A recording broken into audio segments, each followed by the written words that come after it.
We've all had to deal with those at one point or another. Ooh, not so much. They are the let's do lunch sometime people, but never actually solidify those plans because your perception is not my reality.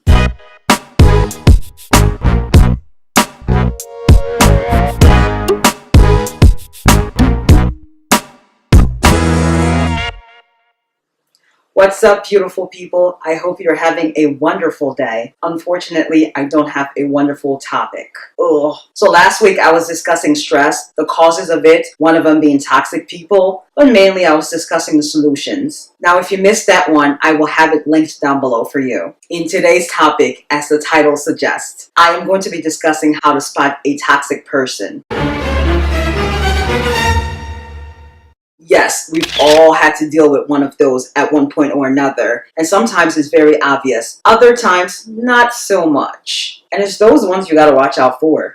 Let me preface this by telling you that this video is not about telling you to cut people off, just about things to look out for. If you've noticed a pattern about someone that you consider to be a friend, then it's up to you to decide if you want to keep that person in your space. Because if things happen more than 3 times, especially if it's been addressed, then that's a signal to you that this person may have a character flaw. So without further ado, let's get to the nitty-gritty.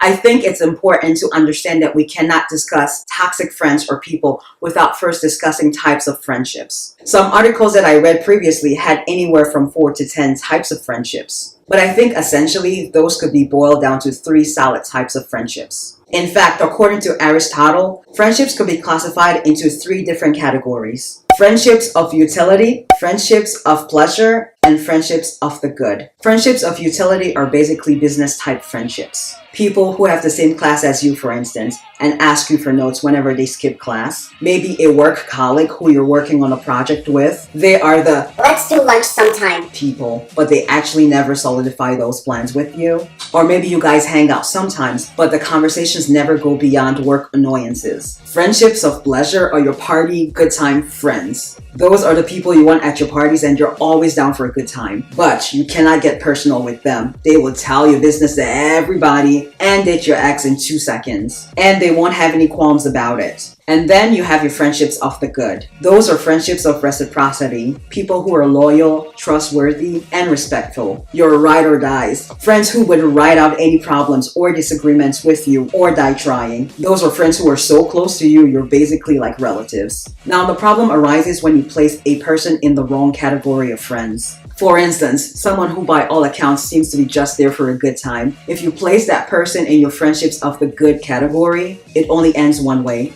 And it ain't good. That being said, let's move on to things to be aware of and to look out for in friendships.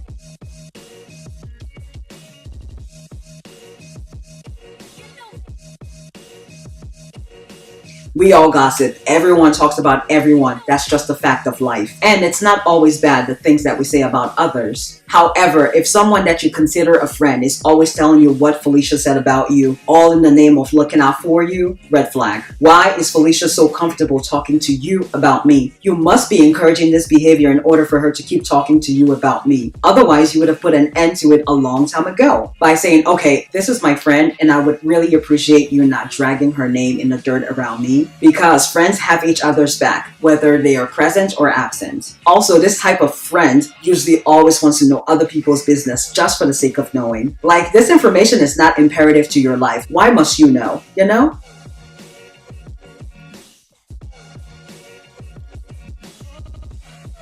Now this one is self-explanatory. They are never happy for you. They do not like when the spotlight is on you. Always giving you backhanded compliments, or as we like to say, throwing shade on your shine. Always undercutting and undermining your success. Be careful telling your big dreams around this one.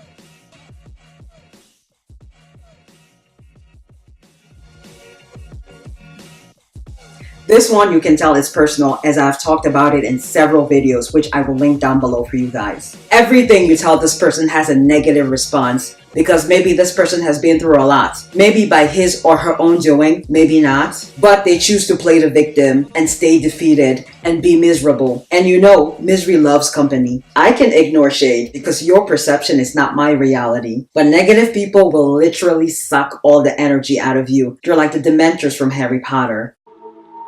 Dementors are among the foulest creatures that walk this earth.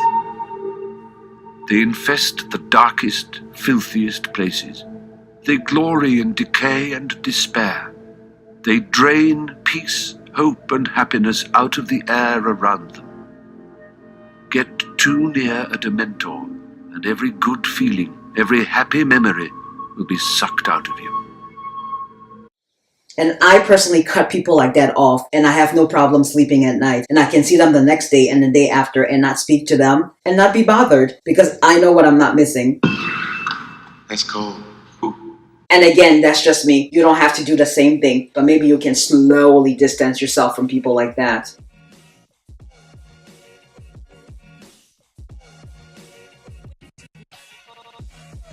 Nothing wrong with a friend pushing you out of your comfort zone if it's for your benefit. Let's say, for instance, you want to be a singer, but you have stage fright. Your friend pushing you to do karaoke or something like that is for your benefit. But friends who, let's say you tell them you don't want to get on a roller coaster, for instance, and they tell you to stop being a sissy, or you tell them that you don't drink for whatever reason, maybe it's religious or maybe it makes you sick, but you do not divulge that information to them, and then they say things like, oh, I'm going to get you to take a shot or something similar, are not your friends. Friends respect your wishes and do not compromise your beliefs or your morals. This could have dangerous implications if you're in a vulnerable state around them.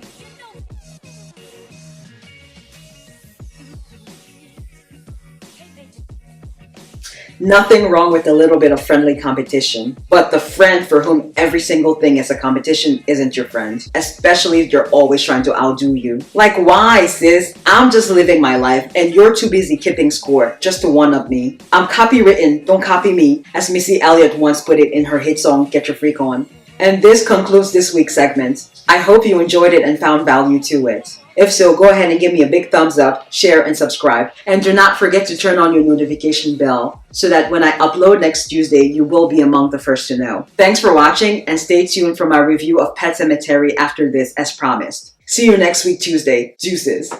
So I just came back from seeing Pet Sematary, and take care if you haven't watched the movie yet because there may be spoilers coming up. So, I mean, I knew going into the movie that it was going to be a well-written script because it's a movie based off of a novel by Stephen King, and I haven't read the book, but he has a reputation of writing good stuff, good scary stuff. So I knew it was going to be a good movie. Ending, not quite what I expected, but I mean, it's Stephen King, so it's never going to be a happy ending. So the movie to me is kind of similar in storyline to Annabelle. If you haven't seen that movie, it's this little girl dies rather tragically in a car accident. She gets run over, and her dad, who makes dolls and made the doll that she played with quite often, decided he would try to bring her soul back and put it into that doll so she can live with them forever. But it turns out it wasn't even her who came into the doll. It was like an evil spirit. So this is kind of a similar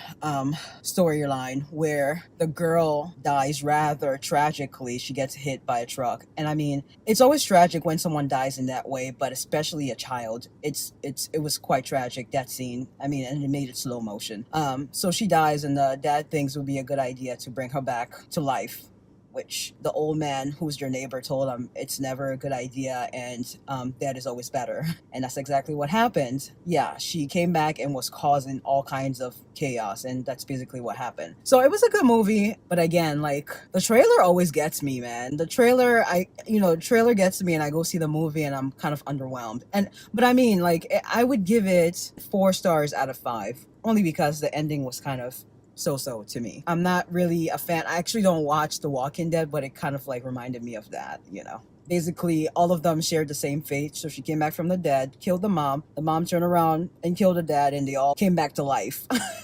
Next week, I am gonna go see Little, which is the movie with Regina. I think her name is Regina Hall, not Regina King. And the little girl from, I believe she's from Blackish, and also Issa Rae. And then the week after that, there's another scary movie coming out. It's called The Curse of Llorona, I believe. I cannot wait for that. So yeah, I'll be doing reviews on Little and that other scary movie.